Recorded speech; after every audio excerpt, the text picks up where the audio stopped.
The 8 presidential candidates in the 2011 election race have been making high-sounding pledges while on the campaign trail to improve the education sector, right from primary right through the higher institutions of learning.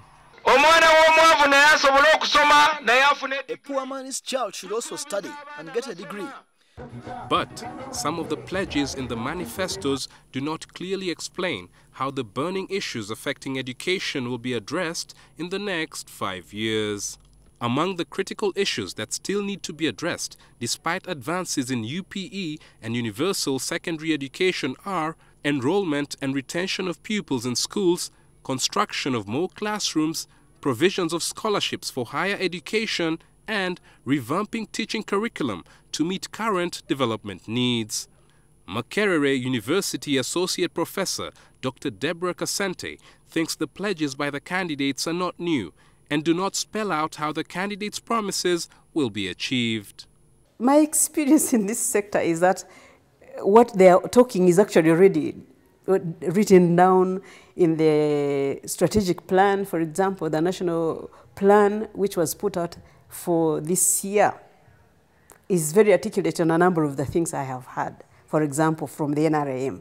So I think I would like concrete statements, not just I'll give you this, but where will it come from and what is it supposed to achieve? Funding allocated to the Ministry of Education and Sports was increased from 767 billion shillings in the 2007-2008 financial year to 899 billion shillings in this current financial year. While the government sees this as a significant step in efforts to improve the quality of education, the opposition thinks that funds alone cannot guarantee a better education system. We need to restructure our curriculum so that we emphasize lessons, subjects that create innovativeness, creativity in our workforce. Thank you, teacher, for teaching us. The NRM government has claimed credit for getting millions of pupils enrolled in the UPE program. Before UPE's launch in 1997, 2.5 million pupils were enrolled in schools. But the number shot up to 5 million pupils in 1997. And currently, NRM officials say the number stands at 8 million pupils. Most candidates have this time round focused their attention on how they hope to address the issue of quality education in a bid to win over the masses. There will be a lot of reforms when we get into power next year. The starting point is feeding children. We're going to feed all children, because you can't just make a declaration that don't charge money for meals and yet you want children to stay in classes. That's a contradiction. While the provision of food to pupils in primary schools is a big demand, the NRM government says parents should provide packed food for their children. There must be a component for the parents to provide food, uniform, and at least some exercise books. The other thorny issue has been the low salaries of teachers, and the presidential candidates have made pledges to improve this. Dr. Besigye was on record for saying that the IPC will increase the salaries of teachers to 400,000 shillings if elected in office. Now, your critics have said that's an unrealistic program. Where do you intend to get that kind of money?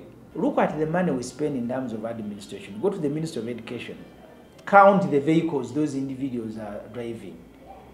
Look at their salaries, the kind of extravagance that is in the ministry. But you're talking about just about 13 billion shilling more. Do you want to suggest that this country is very poor, it cannot afford 13 billion shilling? Although official government statistics talk of a number of achievements in the primary, secondary, and tertiary level education, education experts think otherwise. When you get a piece of writing, you don't just believe sometimes that this is someone who has gone through the education system properly without just landing into a university classroom. And these sentiments were shared by some of the ordinary folks out in the streets of Kampala. Pupils come out of school when they can't produce anything. Making these promises without an assured base for our economy, it looks like we're just wasting time. People talk of something, but they don't follow.